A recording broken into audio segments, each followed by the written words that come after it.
Welcome to the Good Luck and Have Fun podcast. This is Devin. And this is Josh. We'll work on that intro. I'm going to say that every time, and then we'll just do the same thing every time. Hope you all guys had good. You know what? Who needs to speak? Why are we even? You know what? Who needs words? You know what? How about a silent podcast? This episode 3, is called The Quiet Podcast. All right, that was good enough. I liked where you're going with it. I wanted to know what I was going to get out of it. I know. I wish I had just stayed silent for another 5 straight minutes and then gone back into it, but I just couldn't take it. I can't take not talking to you. You're just such a delight always. I want you to know that. Thank you. So I hope everyone, all you guys and gals out there, had a great week. Several weeks. Shh. This is the magic of podcasting. They don't need to know. That's true. It's been exactly 1 week since our last podcast. And, things have been good for me. How have they been for you? You been good? Yeah, I've been doing all right. You're doing all right. So, I think today I want to talk a little bit more about the center, about the LAN center, about the Forge, our home away from home, or maybe our homes are our home away from home, and the Forge is just our home. Yeah, maybe. Yeah, but I'm starting to feel that way. It does. It really does. I feel weird not being there now. We should start recording there. It's funny. We're going to. But then there's going to be people that will hear B double screaming in the background. I guess we're going to see how good this mic really is. So, just a little refresher. I know we talked about it before, but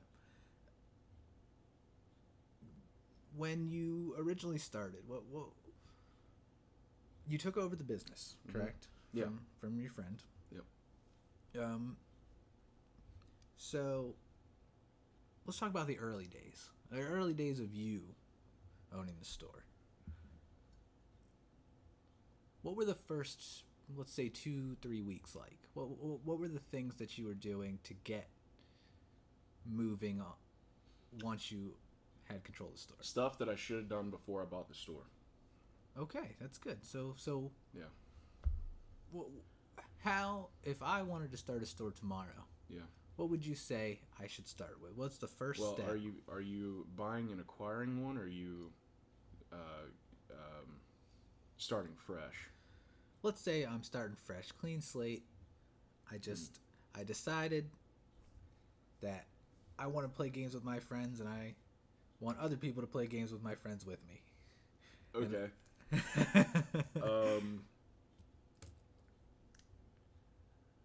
Well, the first thing you have to do is find a location. Just a roundabout area. So a lot of people think that you have to settle, when you find a place. And I think that was a mistake that was made initially. For LAN centers, it's you're looking for areas where there's not a lot of internet, but there is business internet, fast business internet. Right. Or college campuses are also a really good one. The complicated part, you can hit the kid market if you want to, but you have to think that a lot of those are atomic families, right? Sure. So mom, dad, 2 kids. And so in a lot of those cases, they've already got fast internet, they've already got a computer for their kid, they've already got an Xbox, they've already got a PS4. So when you're marketing to those people, it gets a little bit different in that you should. So all of this, by the way, ties back to area. So if you're going to put yourself in the middle of, Urbanville state name. Urbanville. Yeah, Urbanville state name. That's why I went to college. So if you're going to put yourself there, you have to be able to market to those families, and the only way to do that is by telling the moms and dads that their kids are getting one-on-one interaction with each other, even though they're still playing their video games, right? Because that's the biggest concern for moms and dads right now. I've definitely noticed that. Yeah. Okay, so I found a location. Okay. in Urbanville, at Urbanville State College, where I graduated. Oh, State College. Okay, Right. so this is easy. Okay, so, um, what's the next step? Once I found my location. Yeah. All right, I've got my location. What do I do now? I mean, there's a lot that goes into that. So you have to paint the store whatever color you want. If you're looking to, well, I think we need to take a couple steps back and talk about financing, because you have to have the money first in order to buy all this stuff. Right. So when it comes to financing, what I found is borrowing money is the hardest thing in the world to do. I had an incredibly good credit score, tried to get a business loan through a few different banks, and all of them denied me unless I had a cosigner. And a lot of that had to do with the business plan. I didn't have one, right? So a business plan is very important for this sort of. Yeah, it is, because what you're doing is the bank turns into an investor, almost like an angel investor, that instead of just giving you the money and then expecting something in return, their return is you're giving them the money back with interest. The complicated part with that is business plans are incredibly hard to write if you don't have any data, like historical data. This is my opinion, right? Okay. This might be something where, some business major somewhere is like, oh, he's full of it. Look, I don't want us to pretend that we're experts on anything, Yeah. but this is just Yeah. this is just the info that we have as two people. Right. So then your second option is friends and family. Does anybody have the capital to give you so that you could buy the stuff that you need? If the answer is no, then the third thing you can look at, which is what I did, I wouldn't recommend it. If I had to do this again, I would have done this way differently. I would have waited, put it off, saved up the money, taken my taxes and stuff over the next 3-4 years, and then saved it up to put it towards, a place with computers and all of that. So, in my particular case was kind of unique in that I already had the home, and I didn't want to see it fall. So I scrambled to get the money, and I did it in such a way where, so this is option 3. If you already have a full-time job, and it's a halfway decent full-time job, more than likely you have a 401k. You can pull money out for your 401k, and then I also pulled out a cash advance against one of my credit cards. I told you I had really good credit, so my credit cards were they're in the 5 digits, right? So I was able to pull money out of there. But both of those things come at a very large price, right? You're talking about a 14 to 17% variable APR for the. Am I talking over your head right now? I know what an APR is. Okay. Not that much. Well, for those of you that don't know, right? Yeah. Speak to me like I'm an idiot. Yeah. You're very so credit cards and when you borrow against something, it all comes with an interest rate. So that's your APR. And I say that it's variable because it depends upon how well the government flexes. So anybody that's playing the stock market right now, when the government recently changed the variable rate on percentages for interest rates, saw the stock market crash and then it bounced right back up. That's just the typical thing that happens with the. I don't know if it's typical for the stock market to do that after an interest rate bubble, shift. Yes. Because this is the first time I've played around with the market, but that's what happened. So it's one of those things where, anyway, the interest rate, for anybody that doesn't know what an interest is or what interest is on top of a loan, every month they take 14% of the total and tack it on top. They just throw money, throw a number on top of it, and you have to pay that. So that's why if you talk to your parents, in most cases, they'll tell you to overpay because then more of that goes towards what's called the principal. And the principal is the loan that you took out initially. Right. So those are the differences. So that was option 3. The problem that I had with option 3 is that now my paycheck has gone from pretty good to not so great, because I have to repay the 401k. And I don't get a choice to pay it. They take it out of my paycheck and they throw it back into the 401k. And the other part of that is now I've got this, exuberant loan on a credit card. Most loans, business loans, are like 5 to 8%. This is at 14%. So you have to take that into consideration when you're balancing everything out. So those are your financial options that I've found. You can also find things like angel investors, right? Somebody that this goes back to friends and family, sort of. If you market yourself well enough, you can find yourself somebody out there that, I've been told that there are these, I don't want to call them secret organizations, but it's kind of like Shark Tank, where there's like 5 or 6 people that come together and they look at businesses and they decide whether or not they're going to invest on it. And one might invest, but one might not, or 3 might invest, but 2 might not. So that's something else you can do. I've heard of the Illuminati. I know what you're talking about. Secret society. I mean, sort of. Okay, so I've got my capital. Yeah. I've got my location. What do I need to start doing now? Don't rush. Okay, what do you mean by that? So, and this is probably the hardest part. Okay. Businesses are a marathon. They are not a sprint. Anybody that runs a business like a sprint is going to fail. So the idea is, when you're looking at your locations, so you've chosen area code XYZ, right? Now I need to find a place. So let's assume, since we're in Richmond, I'll use Richmond as the example. Let's assume that I want to open the business across the street from a VCU campus, right? Pick one. VCU is huge, takes up like half the city. Mm-hmm. Virginia Commonwealth University, for those of you out there who don't live where we live. Or watch basketball or like any kind of sport that way. Yes, that's also true. Go Rams. What was I saying?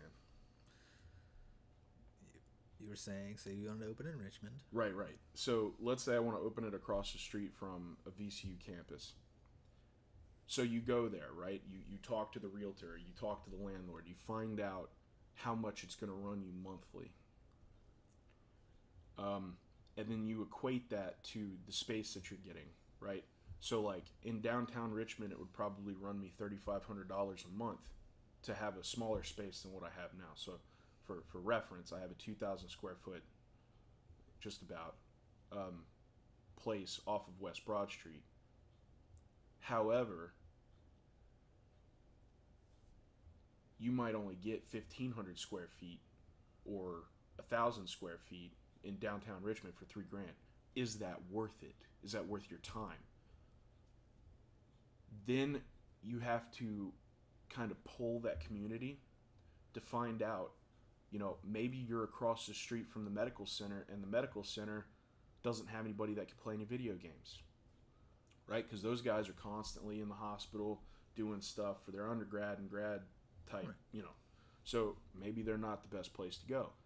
So then you go down to like maybe computer sciences. I think that's a safe one, right? Let's say that you find a place that's across the street from the computer sciences place, but then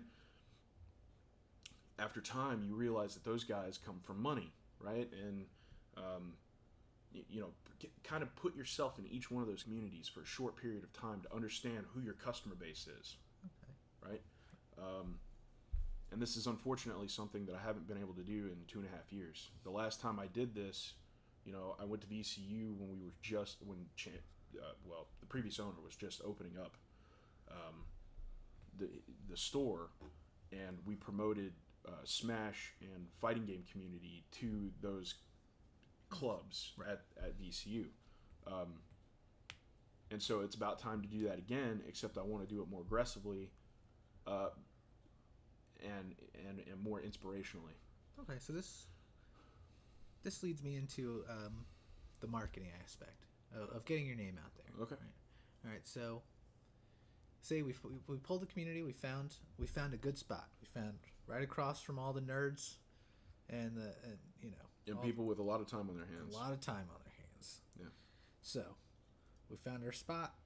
Now we're there. We've started to set up. We've got our computers, our PlayStations, our Xboxes. Yeah. How do I get those people into my store? Well, hopefully you've already told people that you were opening, all those clubs and stuff that you were putting yourself in there for. You started to. By the way, this is my weakest area. I'm still exploring this. Right. This is. So you guys are growing with me, is what we're talking about here. So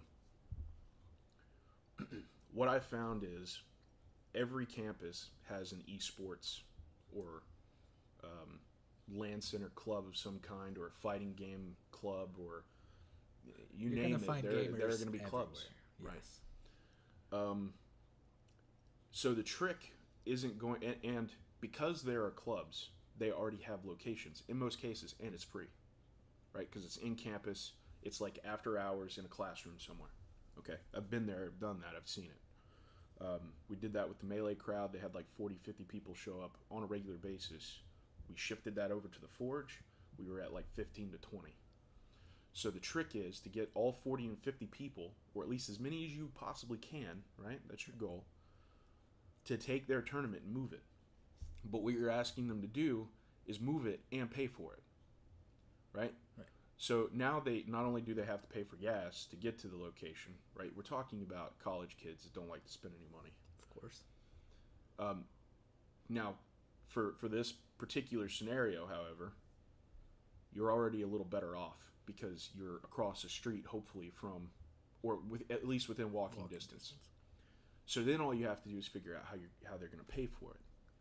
Well, the concern that I have for LAN centers today is that they think that by just opening up a shop across the street from a college that is going to do it, and it will for a short period of time.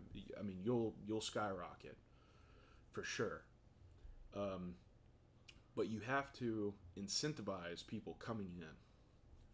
So how do you do that, right? Normally it's competitive, but not everybody's competitive. So a lot of these people that are going to some of these events are casually competitive. So now you're talking about marketing yourself as a casually competitive place, because the idea is that, I mean, our Smash 4 community started like this, right? We were all casually competitive. We just wanted to play in a tournament and mess around and get better. Right. Now we're down to 20 to 30 people for Smash 4, where we were at 70. And that tournament is incredibly hard to penetrate as a new person. So now casually competitive has turned into purely competitive, and people are there just for the money. That's their incentive. Right? So the trick is, how do I make this experience better without taking away the competitive nature of what we're trying to do and making it casual? Right. And you would think that that's an easy question to answer, but that's like saying the people that are going to football games are also participating. So how do I make it so that they enjoy getting hit by a 350-pound lineman from a professional team? It's the same thing. Oh, I will say I have felt this personally when I play against you in fighting games, and you just murder me because I'm terrible at fighting games. So I understand that aspect of it, certainly. Yeah. So how do you market? Well, it's the traditional stuff, right? I've played around with throwing money at Facebook. I've played around with throwing money at Google and Yelp. I'm going to be honest, as much as I didn't want to use Yelp, we've gotten more just random foot traffic in the last 15 days that we've been using it than we have with Facebook or Google. Wow. Which, in my opinion, is really interesting. So that tells me that the SEO, So for everybody that doesn't know what that is, that's search engine something. Optimization. So the SEO that Yelp uses is good enough to also pop you up in Google. So if somebody says LAN Center, Richmond, Virginia, we pop up, right? So that's part of it. The other part of your marketing is your branding and your vision, right? So what do I mean by that? At the Forge, we forge alliances, do battle, and have fun. But as you know, you're laughing because you know where I'm going with this. Yeah. How the hell am I supposed to know that I'm a LAN center? Yeah. You don't, right? So clearly, we have to take a different direction that says the Forge, LAN center, and board gaming heaven, or something, something like that, yeah. right? They need to know what we do, and I was trying to, if you look at some of the other places, with the exception of maybe the Cave, most of them have like E something. I'll use eBash as an example. So they're called eBash, and they're strictly, I believe, an esports arena or something like that. I'd have to look it up again. But just by stating that, right, people know exactly what you are right out the gate. Of course. Right, and it's always like the lowercase e with the capital B. It signifies electronics in some manner, right. And internet.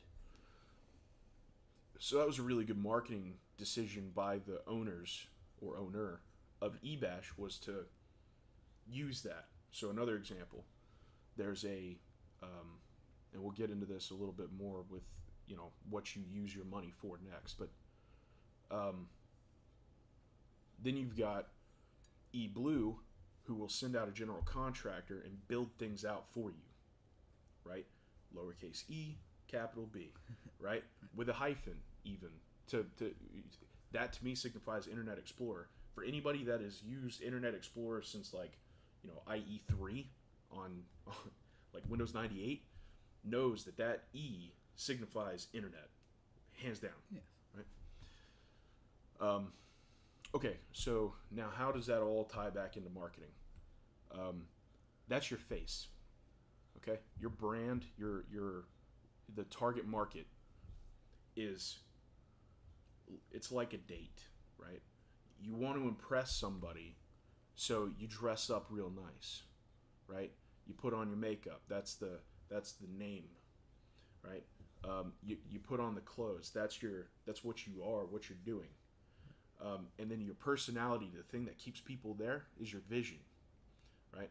So you start off with an incredibly attractive solution, and then you keep people there by having them understand that what you believe is what you believe, right? And then they either A, believe what you believe and then they'll stay, or they don't believe in what you believe and they won't come back. But at the end of the day, you don't want those people there anyway. You want people there that believe in what you believe. Because if you don't, and yeah, I'm sure there's somebody out there that's going to listen to this and who's like, wow, this sounds just like Simon Sinek. That's because it is, right? This is where I got this from. And it all comes back to the fact that he was able to break it down so that if you look at Apple, right, they don't have nearly as many people that use their stuff, but they do have people that believe in what they believe to the extent that they're willing to spend any kind of money to get an Apple product. They've got loyalty. They've got incredible amounts of loyalty. That is how you keep the business running, is the loyalty. It's not, yeah, you're going to get random walk-ins, right? You always do. And the trick is to keep those people there as long as possible. But at the end of the day, this is funny, right? This is another Simon Sinek thing, but I think this is just a marketing thing in general.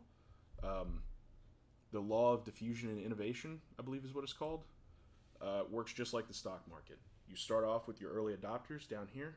It takes off, right? You get it up to the top. Businesses try to keep it up here as long as possible, right, before it drops off. You see this with electronic devices more than anything. PlayStation, as an example, when they came out with the PS3, was awful. It was so bad that they came out with the PS4 2 years later, and now 4 years later, we're still on the PS4. Well, why is that? Well, because we're still here at the top, right? Nobody hates the PlayStation right now. So it's going to stay here for a while until Xbox or somebody else comes out with something that's so great, or what my hope is, they compete with themselves and they try to do what they do better, which should always be your goal. Never look at your competition and say, oh, well, they're doing that, so I'm going to do it, right? You could do that with, I would say, with prices.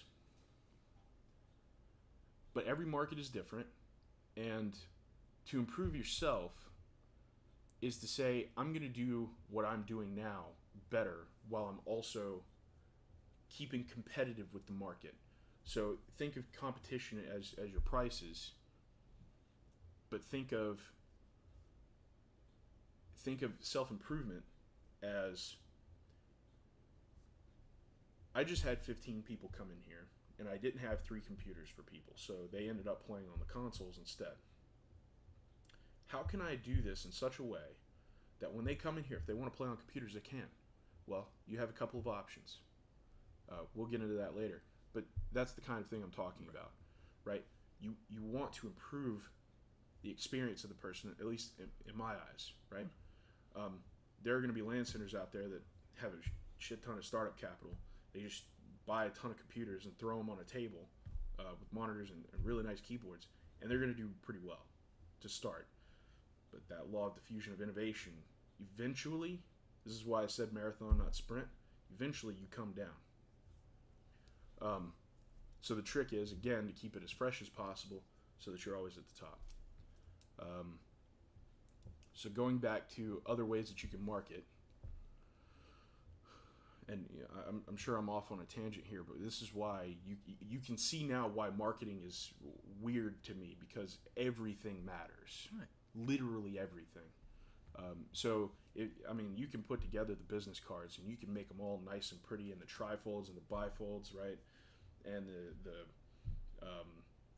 you want posters, and you go over to GameStop or you go over to these other stores and you hand them out so that they can hand it out to their customer base, and you could do all of this, and you could walk around a college campus and hand it out. But at the end of the day, that's going to spike you for sure, and it's going to bring you right back down.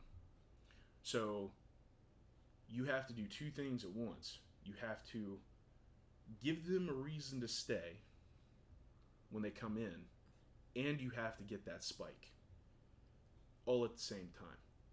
So if I had to give myself a goal, I would say 2/3, so 2 out of every 3 people that come into the store, I want to keep. That's my goal. And so far, I would say we're at 1 out of 10. Okay. Right? So we have some improving to do. Right. As any business will. Yeah, sure. Okay, so give me some of the stuff that you didn't expect. Some of the stuff that sort of came at you that you didn't expect when you first took over.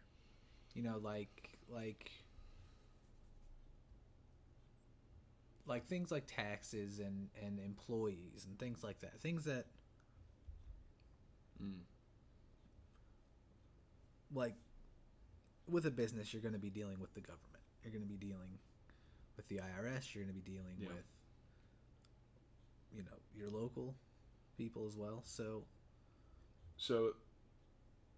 yeah, I'll tell you. Okay. So the first, unless there was more to that question. No, I'm okay. So the first thing, the government the government doesn't do a really good job of setting your expectations of what you need to do when you jump in. You'll start to get random ass emails. You'll start to get random mail. You'll start to get, you'll look at your bank account. Let's say that I use QuickBooks as an example for my payroll. I started getting random phone calls. Hey, you have 3 people. You need insurance. hey, you know, have to sign up for. There's like 7 different kinds of taxes, right? So like I get taxed when I do payroll. I get taxed, and I don't even know where it comes from, but I'll look through, and again, I'm 6 months into this, so I'm still researching. I'm still trying to get operations back to functioning, but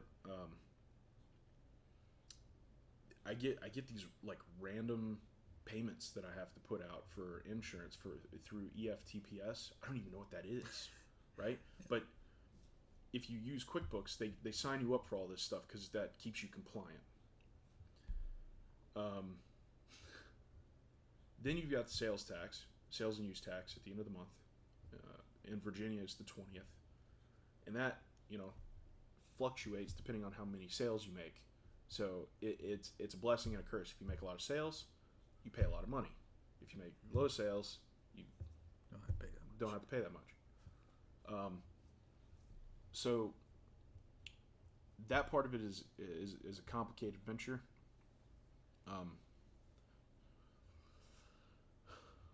Yeah, I would say that the government stuff is way more complicated than just about anything else in the business because I'm still learning stuff. So if I had to give anybody any advice, and you'll read it in every business book, anybody that's listening to this one has read at least one business book, and part of it is have a good team, right?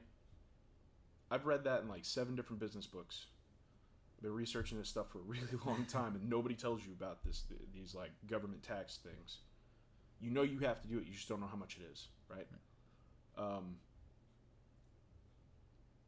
They tell you need to have a team, and what that team is comprised of is a CPA and a lawyer, right? Because, I mean, you don't have all of the knowledge, and maybe you do, right? Maybe you've read more than I have. Maybe you're a lawyer who also understands how to run a business, and you have a minor in CPA, right? Like maybe you're just awesome that way. But for Joe Schmo off the street, technology guy, using myself as an example, who works for a corporation and has to run a business, like I don't have time to research how to be a CPA, how to do this, where are my compliance things, where, create an employee handbook. Like none of that stuff came to mind when I started the business, but as I've just in the last 6 months, I've noticed these like little things starting to crop up. Operational documentation, right? So if I have to let somebody go and bring somebody else on board, I don't have to sit down and train them too much. I say, hey, when it's not busy, read this documentation. Let me show you how to check people out, and then they can work on the sales portion of it, right? So after they understand how everything works around there. Same thing with just about anything else. So, just checking the time. Okay, cool. We're only 30 minutes in. So, I've been talking a lot. So, anyway, that kind of stuff, it kind of throws you off, right? You think you're headed in the right direction because you're just making the operations of your store better. And then the government starts blindsiding you with all this stuff, and then you start getting phone calls. Hey, because you have 3 employees, you also need insurance. And then you're getting building insurance. This was my favorite one. If you run overnighters, right, as a LAN center, most insurance companies won't support you. I don't know why. I have no clue. Most of them don't. Because things get crazy after dark. Yeah, I guess. It might be because it's just outside of normal operating hours, so like there's increased risk. People doing things stupid late at night.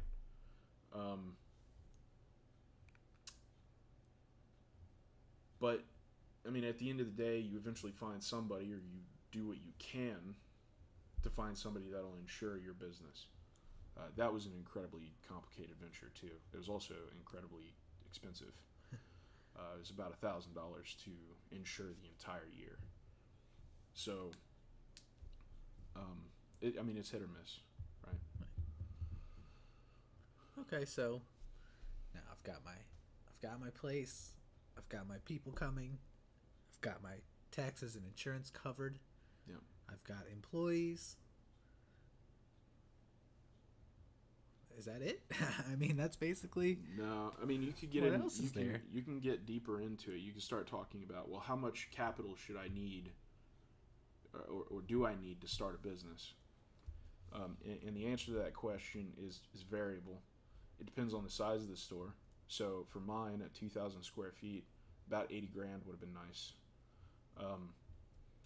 Half that I would probably say about half that you would do the same. So like I've got 2,000. If you had 1,000, I would say 40K would probably be pretty good. The complicated part isn't, you can find ways around things. People think I've got DX racers at the store. Those aren't DX racers. Those are $100 ripoffs of DX racers. But I mean, they've got pillows and they look like DX racers, so they're DX racers. Hey, they're comfortable. They are comfortable. I sat in that one during the all-nighter. I'm thinking about buying one for myself. Yeah, like, hey. I mean, they're good chairs. Good chairs don't have to have good branding, right? So that's something to keep in mind. Same thing, but that's with everything, right? Good computers don't have to have good branding. If it works, it works. If it works, it works.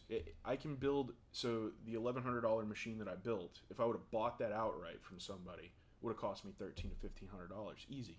Maybe even $17, right? So that's something else to keep in mind. Can you build your own computers? Does it make sense to do that?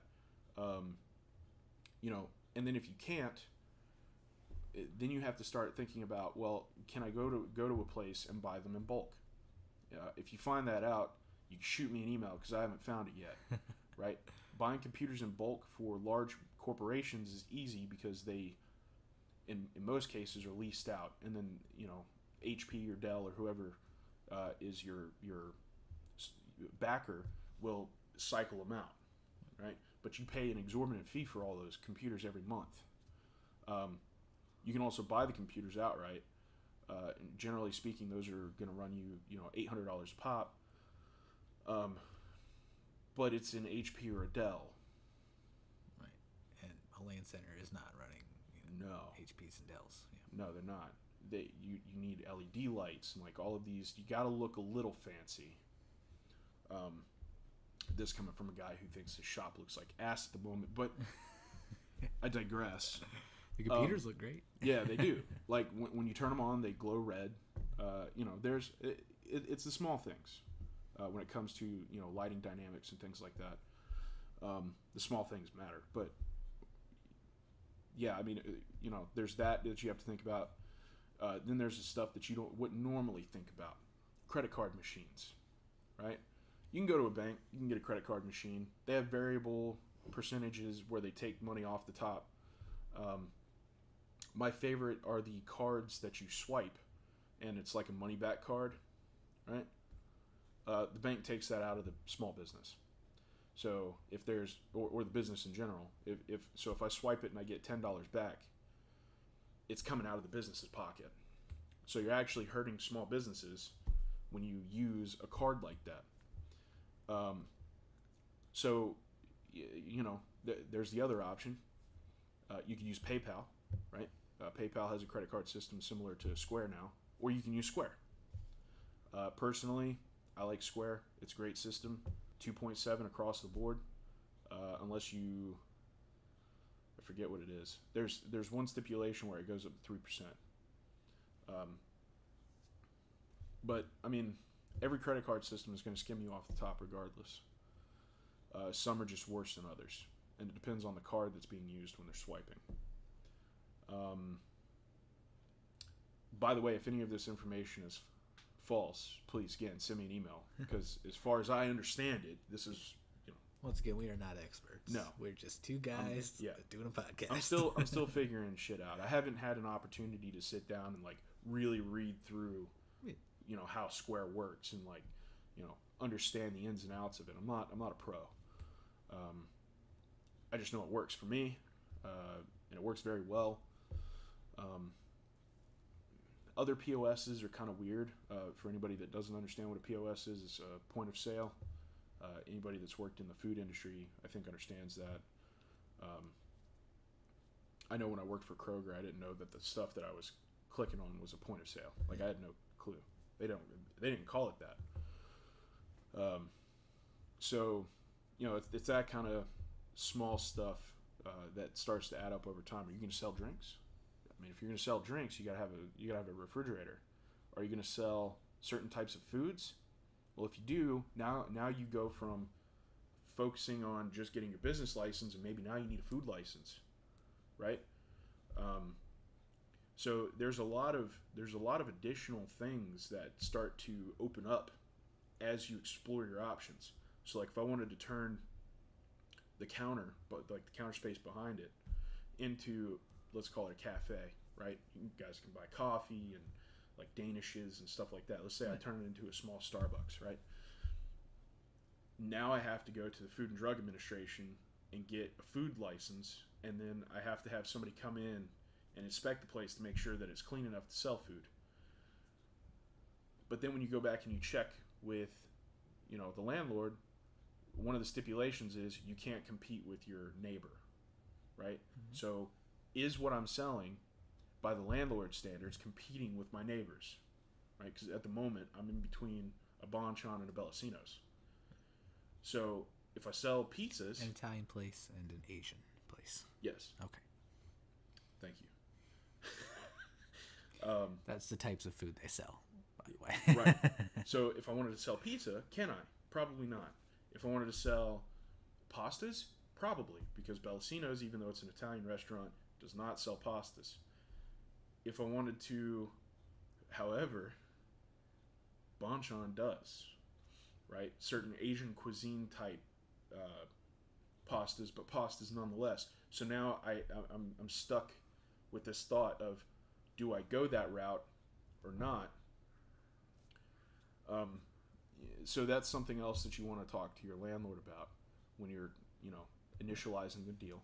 And the last thing that I would say that you would want to talk to them about is, if I needed to exit. So let's just assume for a moment. Anybody that knows me knows that I plan for the worst case, but I hope for the best. So you put together your exit strategy, right? If things are generally a little bit different with me, my exit strategy occurs as I'm going through the process. Like, I'm making mental notes of what I can and can't do. I've never put it on paper. But if I wanted to back out of my lease, can I do it? Or am I stuck here? And if I'm stuck here and I go upside down, how do I pay you back, right? Because if you're stuck there and you go south, then when you come out of it, you're still going to have to pay them back, however much you owed them at the time the lease expired or would have expired. Right. So for me right now, it's about $90,000, right? So what, is that just a new credit card loan? Do I have to pay you $300 a month? Is it $1,000 a month? How do I pay it back? So these are all very important questions that you need to ask along the way if you're not already doing so. Okay. That's good information to have. That's what, you know, that's what we're looking for. Yeah. So now we have our store. Mm-hmm. We've covered, I think, most of what we were trying to cover for this, right? Yeah, I think for a majority of it, yeah. Yeah. So, is there any closing thoughts you want for this episode? This episode, as a, you know, I think it's pretty clear this was about the store. So, yeah. Any closing thoughts? Any last little bit you want to get out there before we throw this out into the ether? As a business owner, do not make the mistake that just because you're there, people are going to come to you. Yes, they'll come to you at first because they'll want to know what it is. I've never seen this place before. This is really weird. Can you tell me what it is? How it works?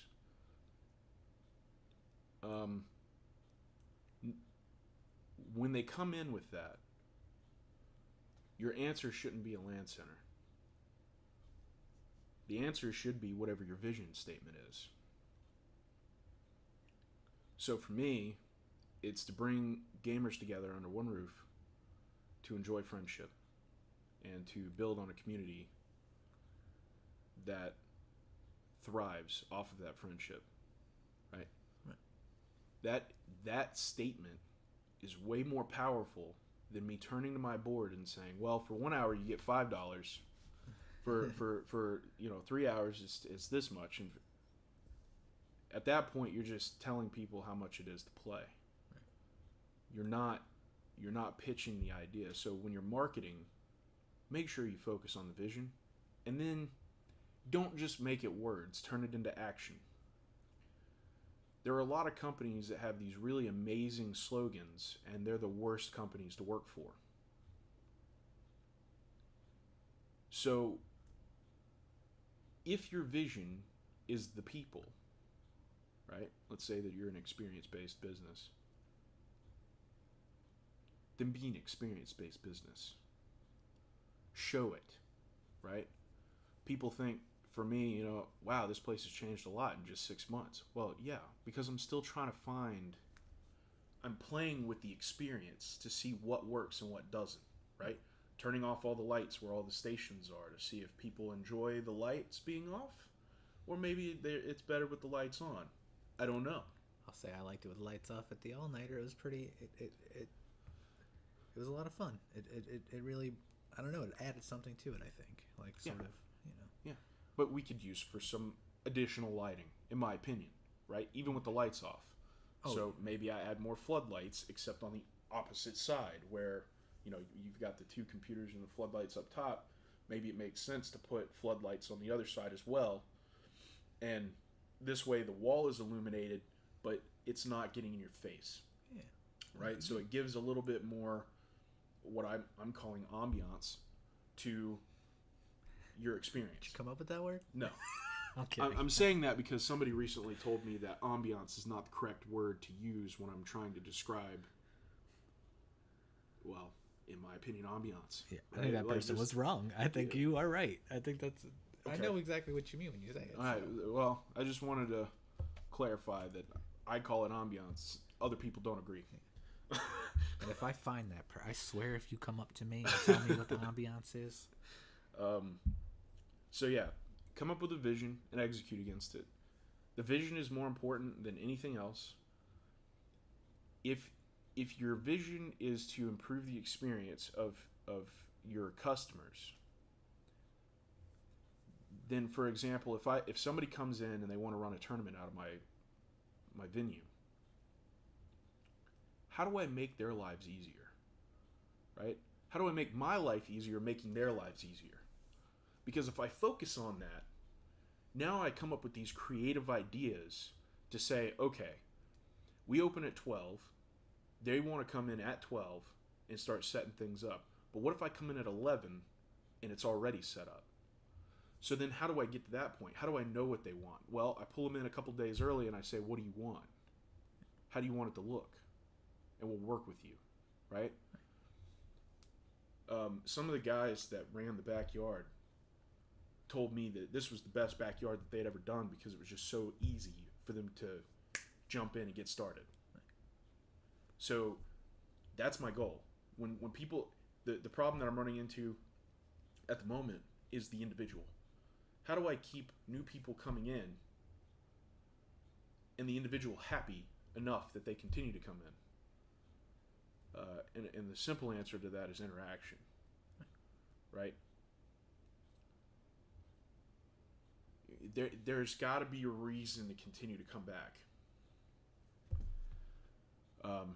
And that goes back into the whole marketing thing and whatever, but that's the complicated part, is trying to get people to come back. Right. When you know that they can be at home, right? If I tried to break it down in such a way financially, so let's say I'm talking to a fiscally, independent person who's really good with their money, they're going to look at you and they're going to go, if I buy a computer, that's $1,500 once, that pays itself off in a year. Then I've got my monthly bill for internet and electricity. What if I could tell you that you could save money coming into the store every month on electricity and internet, but you have to have internet anyway in most cases. So it's very, very tricky to talk to a fiscally responsible person into coming in. That's why you can't talk about the numbers. The numbers don't matter. It's the experience. 100%. Right. 100% the experience.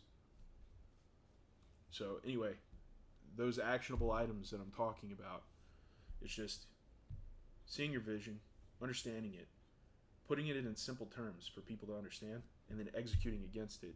Show that you're doing it, right? Don't be this person that talks a lot, talks a big game, but then doesn't execute against it. Because if you don't, people will read that, they'll call your bullshit, and they'll stop coming. Right. Okay. So, have a vision, execute your vision.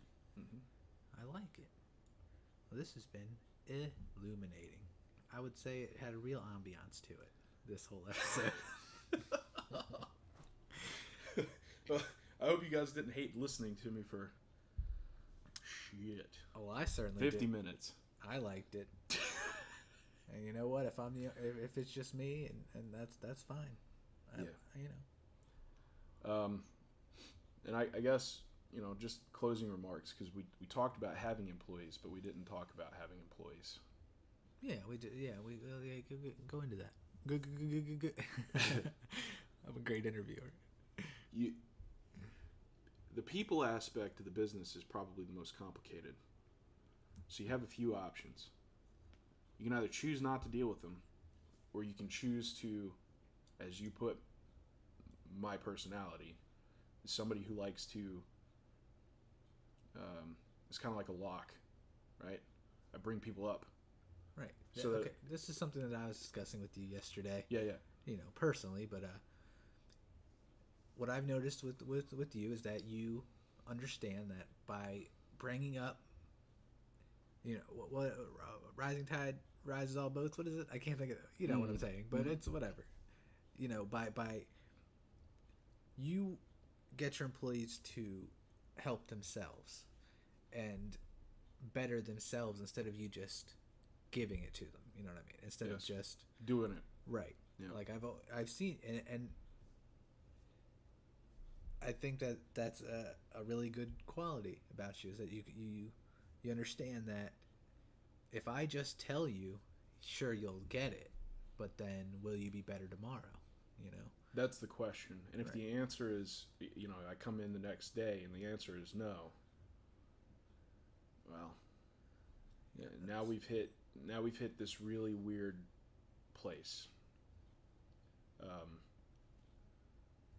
And there's a few different ways that you can address it from a leadership perspective. Unfortunately, not everybody is teachable. Sometimes, and this is just what I've learned, people have to experience failure to be better. Right? And unfortunately, in a small business, you can only accept so many failures before you can no longer, before that employee becomes somebody that is dragging you down instead of helping lift you up. So, and I've seen this on multiple occasions. It's not just, one or the other. But in those cases, I'm struggling myself, right? Because I don't like letting people go. Right. Of course not. At the end of the day, you have to do what's best for the business. So this particular conversation hits home for me harder than I want it to, right? This part of it. Of course. Because I care about the people. I really do. And, if I could pay them more, I'd pay them more. And if I could give them, time off, I'd give them time off. But at the end of the day, small startups, it's brutal. Yeah. For both the employer and the employee. So if you're out there and you're making $7.25 an hour or whatever the minimum wage is in your state, and you're working for a small business owner, keep in mind that they need you in tip-top shape. And if you do really well for them, unless they're an asshole, they'll generally raise you up. Right? As the company raises, so shall you. Right. So taking the extra initiative after work to research stuff, or taking the extra initiative to put in the extra hours but not ask for compensation. These are all things. Yeah, you're saying, you want, try to identify things that need to be done and do them, or if there's something if something happens a lot and you don't know how to deal with it, learn to deal with it, and that way when it comes again, the question should always be going through your head, because this is the question that's going through your boss's head, hands down. How can I improve their well-being, right? How can I improve the store, right? Because improving the store thereby also increases, or does, it's better well-being for the owner. And if the owner feels like they don't have to put in as much time, then in a lot of cases they will compensate you for it. Of course. Right? So it's the little things. The little things matter. Even if all you're doing is, let's say that you have a 6-hour shift. If 5 of those 6 hours you're just sitting there, and the other hour is I'm taking out the trash, I'm cleaning a window, I'm moving product around. What are you doing with the other 5 hours? You're not improving yourself, and by not improving yourself, you're not improving the well-being of the business. By not improving the well-being of the business, you're dragging down the owner, right? So it's a cascading effect. You should always be improving yourself, just in general, and this statement just goes out to all of the 18, 19, and 20-year-olds out there, because I always did it inquisitively without realizing I was doing it. I was researching how to do a podcast. I was researching how to do YouTube. I was researching how to do all kinds of stuff. And then when I found out about, esports, and I got all into that, I wanted to create the esports bar and grill, right? And when I started doing that, I started reading about businesses and all this other stuff that went along with it. All the while, I'm working help desk, right? I mean, I wasn't making a lot of money, and I was doing a lot of work throughout the day. But, anytime they needed a volunteer, I was there. Anytime any of that stuff happened, and what do I get out of it? I got a promotion. I moved up to desktop support, right? I got really good at my job, they rewarded me for it. That will happen in any business case. Again, unless your boss is an asshole, in which case you should just leave and go find a place where they promote growth and respect you. Yeah. All right. So that's my call to action for the employee. Okay. So I think that was good. I think we covered a lot of what I was thinking about and what I'm sure you wanted to talk about. Man, we're good at this already. Only 3 episodes in. This is we're so good. So I don't know. What do we'll be here next week. We'll be here every week to talk to you guys, and who knows what next week will be about. We don't, but we'll find out when we record it next week. All right. But this has been Good Luck and Have Fun. I'm Devin. And I'm Josh. And you guys stay frosty out there.